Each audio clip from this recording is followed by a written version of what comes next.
essentially the landing page you would come to after you first created an account and you've created your first organization. So there's about 5 minutes of email registration and creating naming an organization before you get to this point.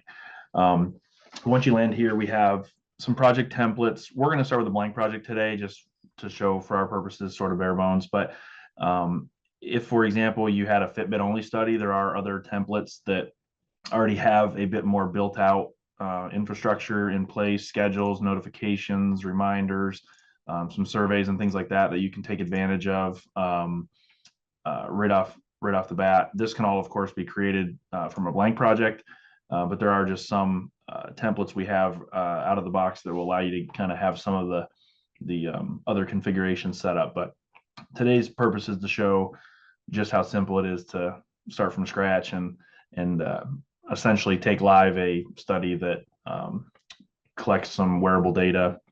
Today we're going to focus on Apple Health and Fitbit.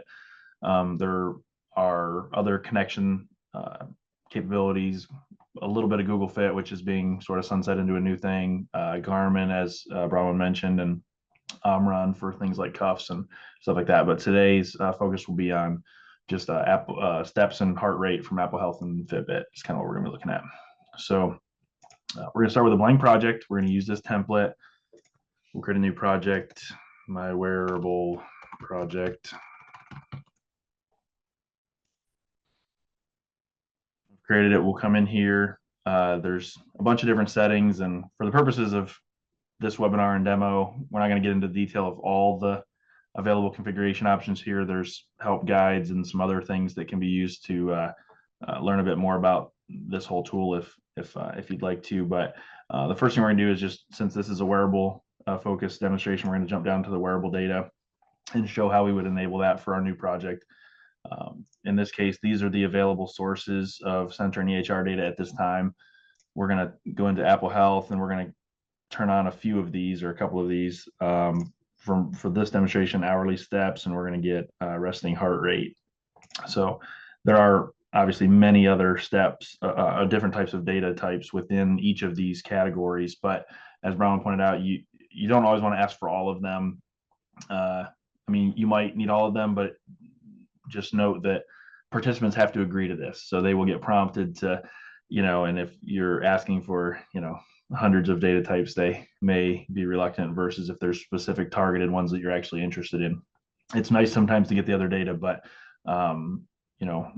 ideally we at least get them consenting and enrolled. So we're also going to enable Fitbit integration, which allows people to essentially sign into their Fitbit account to link it with the My Data Help system so that we can pull the data from Fitbit directly. Apple Health is, as Rowan pointed out, through the intermediary of the iPhone. So you have to have your iPhone to get your Apple Health data. So like your watch and stuff like that will come through Apple Health. We're going to save the sensor data. Once we've saved that, I suppose we can, well, we'll do some return of information. So we discussed having the ability to show participants some of the data that they're getting from their devices that we're receiving. So what we're going to do here is create a new tab for them. We're called a My Data tab, and we're going to use a tool that Carevolution created called View Builder, which is free to use. You don't even have to have an account.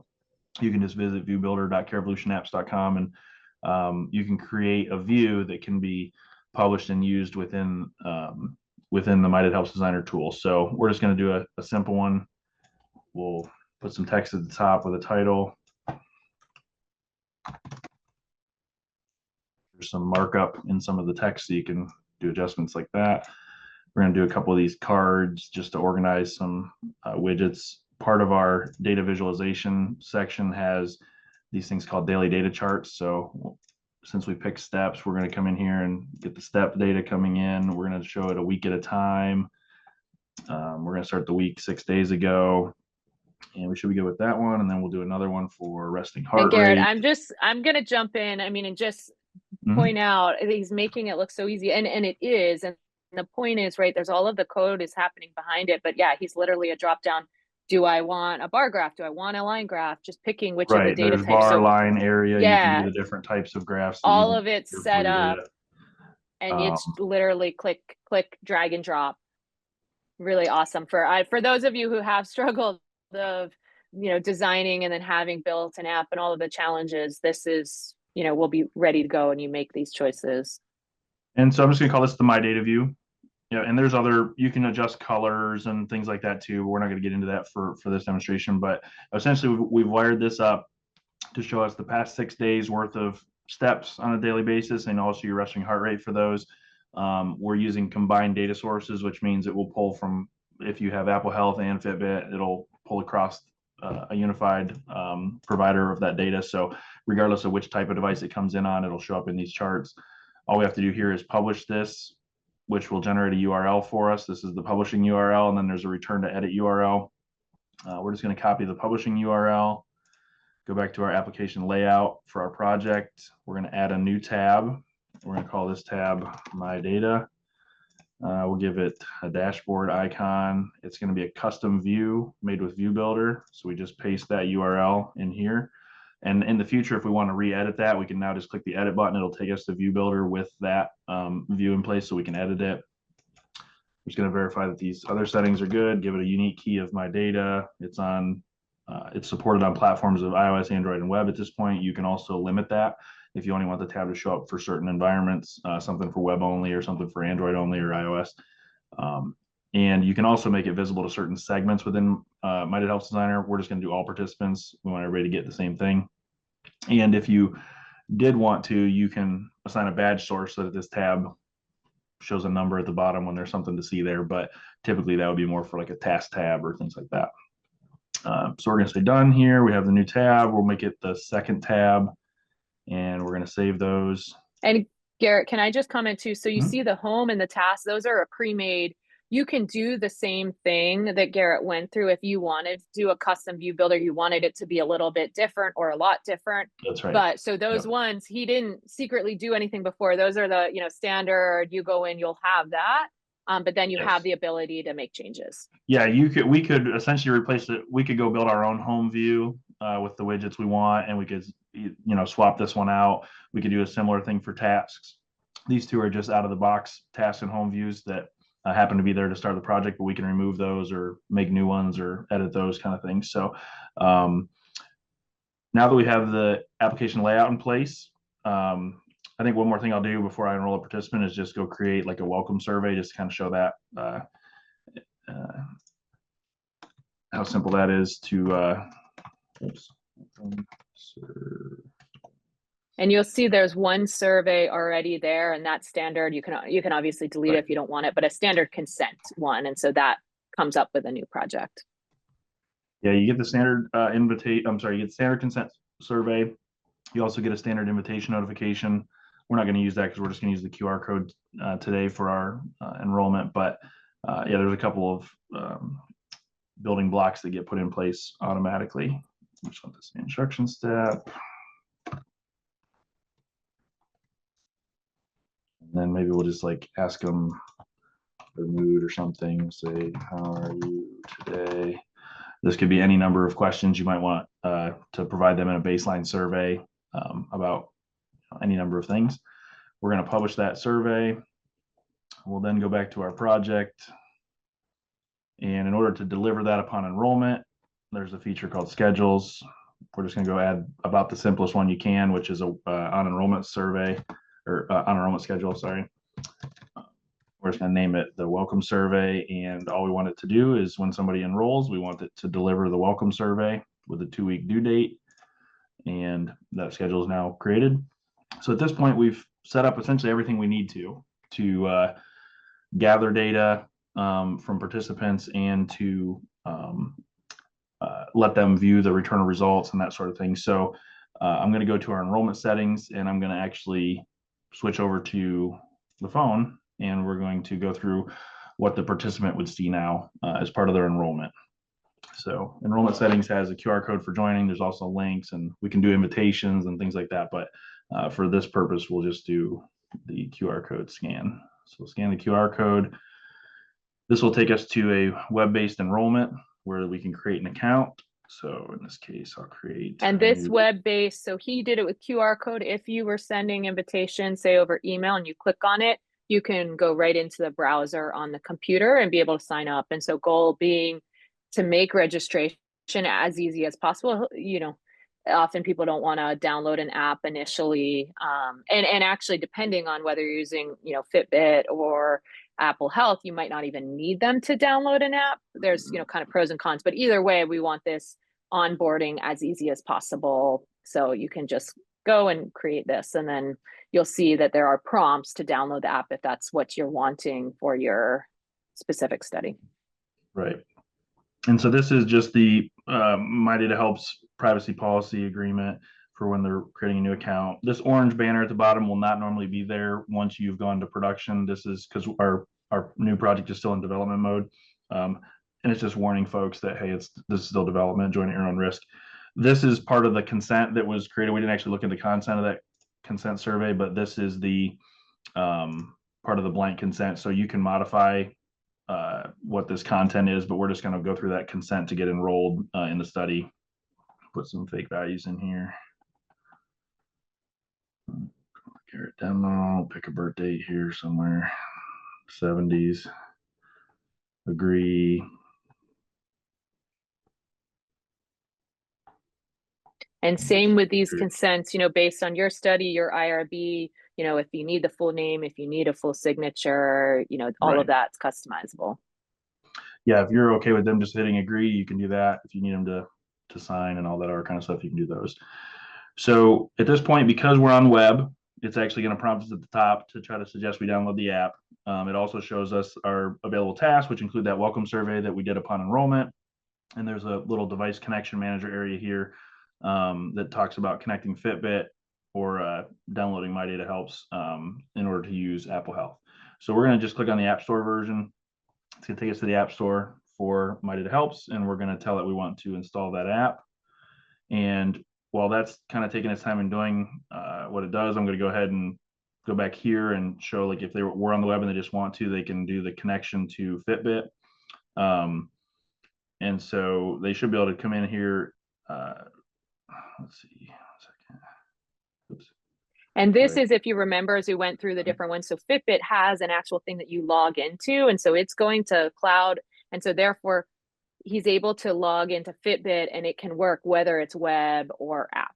Well, that's not the case for anything going through Apple Health, including the Apple Watch.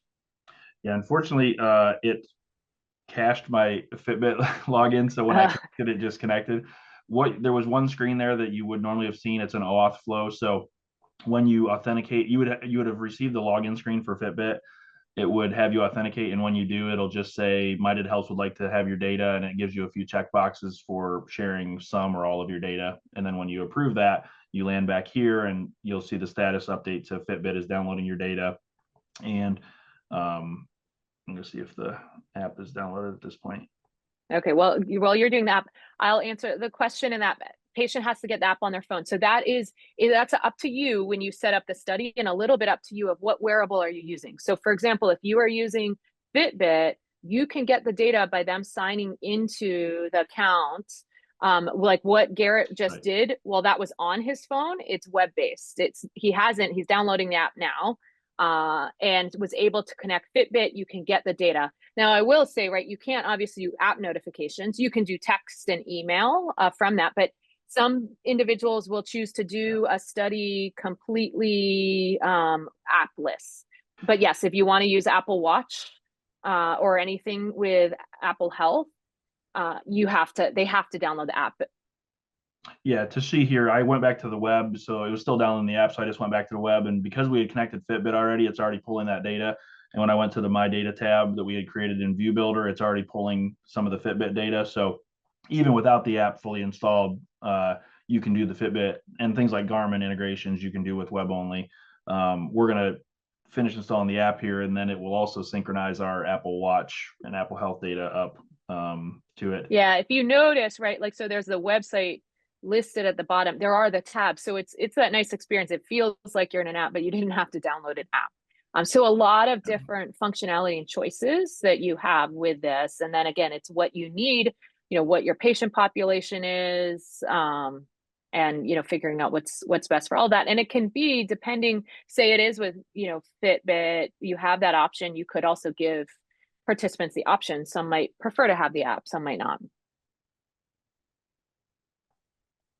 And yes, so with a Fitbit study, the study team and patient, they can access through web, and they can see the data. The data is shared. So basically, Fitbit, the data is then going to the Fitbit cloud, and then that can be shared with Carevolution without needing the app interface in between. Meanwhile, for something like Apple Health, the Health Kit, it actually is then going to your phone. So, part of Apple's privacy, or the way they wanted it purposely set up of the data from the watch is not going, to some intermediary cloud. But so that, for better or worse, means that there has to be an app to share it. Yep. Yeah, sorry, I typed the wrong name when I was registering my email, so I had to go check and see what it was. Oh, so now that we're in the app, the first thing it's going to do is ask us, is it okay if we send you notifications? Because obviously it's, the new app on the device. The other thing is, because we had Health Kit, Apple Health EHR data that we wanted to share, that we had configured here in the EHR sensor data settings, Apple Health is going to prompt on the device. So that's what you're seeing here. Now it will, Apple Health has certain rules about when it asks and when it doesn't ask. So if the person already has the app or is already part of a study and they've already answered this question, it won't re-ask them again. But for any data types that they didn't yet get asked, it will ask them if they want to share those. So in this case, it asks us for steps and resting heart rate, because those are the two that we enabled. We're going to say allow. And then we're going to see a screen that's very similar to the web one that we had over here. Let me get back out of the account. So this is the web version, but we're also in on the mobile app, which is this one. And we just don't have the prompt at the top for downloading the app. And also for Apple Health, there's some information provided here that, because they don't allow us to reprompt often, this kind of gives instructions on, hey, if you did want to share some more data or adjust those settings, here's how you do so. For Apple Health and Fitbit, of course, it shows it's connected. They still have their survey here. And if we go to the My Data tab, we're going to see the data from Fitbit. And if it's got synchronized by now, yeah, we even pulled some from Apple Health too, because I know that some of the HR was a little different than that for when it was just Fitbit. So in this case, we're having Fitbit and Apple Health data pulling in, from, in my case, from an Apple Watch and from a Fitbit. And then also, if people have a greater history of data than me from the last couple of days, Fitbit will pull like a year's worth of data when you first connect it. I believe Apple Health pulls around 7. So if they have, they'll get like a week's worth of their data brought in when they first join up, like from their Apple Watch or from Fitbit. They'll get a bit of history as well. So they can start seeing their older data right away. Once this data is coming in from this is obviously the participant version or view of it. From a coordinator view, let's see if I can minimize this out the way a little bit.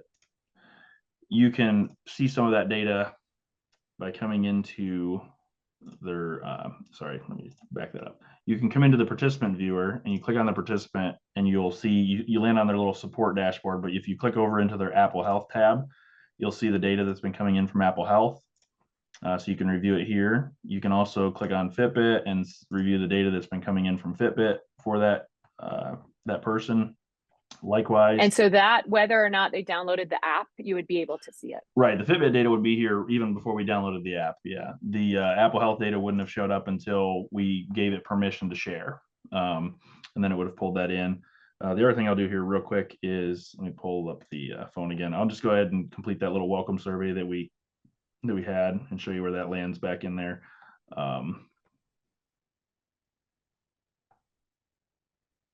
Now they've completed that, all their tasks are complete. We can see that over here as well, that it's done. And if we come back in here, we can look at their survey results, and they have the welcome survey. Minimize this other thing out of the way. Their original consent that they completed, as well as their welcome survey with the answers and those kind of things. The next thing we probably want to do is, once we have the data in here and we can review it for downstream processing, analysis, actual research, those sort of things, folks typically want to set up an export pipeline. So now that the data is available, there is export settings. You can go in and configure daily or weekly exports. And these exports, you can choose like which day they run, what time UTC. I believe that everything runs at midnight, but you can pick your offset for midnight. And then you can go through and choose the different data types. For in our case, we'd probably want some of the Fitbit stuff, Fitbit activity logs, and maybe the resting heart rates. We'd also maybe want the Health Kit V2, which is the Apple Health Kit stuff, which would include everything we've pulled down from Apple Health. And once you have And those set maybe, up, hey, Garrett, there's a question in the chat from Christy, which I think this is answering it. So she was asking, is My Data Helps the cloud that ends up getting the Apple data? And so I guess, My Data Helps is the broad term of this whole platform. But yes, the way that it works with Apple Health from the watch goes to the individual's phone, and then they give permission, and that data, just what they give permission to, will be shared. What would you say, Garrett? Via My Data Helps, and then it is stored on My Data Helps because they've given permission. Right. Yeah. So both the Apple Watch and any other devices you have, if you have something, an app or some other device on an iPhone that shares data with Apple Health or publishes to it, it's a device side framework that things get published to on device. When we are prompting to share that on the device, the person is giving Apple Health permission to give us some portion of their data, the ones we've asked for, or some subset of those. And when they do, then the Apple Health will synchronize that data with us each time they like open the app and stuff like that. And in the background, and there's certain circumstances when it tries to do it in background processing, but essentially, when they grant permission to Apple Health to share data with us, we take it. It gets shipped from the phone to the My Data Help servers, where it's then available in here and for exports and for return of information within the app and those sort of things. And then, of course, the folks can go on their phone and tell it to stop sharing further data at any time they want. But as long as they have given Apple Health permission, it'll keep sending those data types to the platform, I guess you'd say. And so it is a cloud on our side, but yes, it gets shared through the intermediary of Apple Health on the phone. Whereas Fitbit they have their data in the cloud. You basically link your Fitbit account to it, and then we pull some data from Fitbit into the My Data Helps ecosystem as well. And then it's available alongside the Apple Health data and Garmin data and whatever other types of data you've given permission to those services to share. So in the exports, you would set up all the data types you want. You would set up your cadence for those. And then when you've saved this, these exports would run, and they show up in a place called Export History, which we don't have any right now because we haven't run any. There's also a feature called Export Explorer, which allows your exported data to go into like this database that you can query and run some analytics on within My Data Helps Designer. If you're a licensed project, you can also set up automated SFTP or S3 Amazon bucket transfers. So instead of having to come here and find your exports and download them, you can actually have them automatically shipped to some process on an external SFTP or Amazon S3 bucket that can be configured. So awesome. In less than 30 minutes, see? Yeah, less than 30 minutes. We're already collecting data. So